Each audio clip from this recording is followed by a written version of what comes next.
Rock climbing champ ang nasa bansa ngayon para i-promote ang kanyang sport. Agaw atensyon pa nga ang Amerikanong si Chris Lindner sa mistulang si Spider-Man. Si Gretchen Pulido magbabalita. Nasa bansa ang world champion sa rock climbing na si Chris Lindner para i-promote ang sport na kinalakihan niya sa California. 3 years old pa lang si Chris nang maengganyo ng kanyang magulang na mag-rock climbing. My parents got together and they were looking for a sport that they could do as a family. They had me and rock climbing ended up being that sport.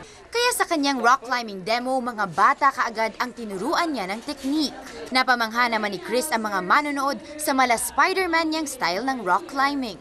Pinatunayan din ito ang kanyang upper body strength sa halos palutang at patagilid na pagkapit sa mga bato. May payo naman si Chris sa mga gustong sumubok ng rock climbing. I can guarantee you going to the climbing gym and just climbing around is going to be a lot more beneficial for your body and your physique.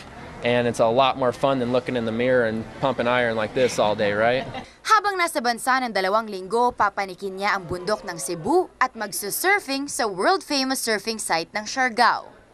Gretchen Pulido, ABS-CBN News. At ito pa balitang Hollywood.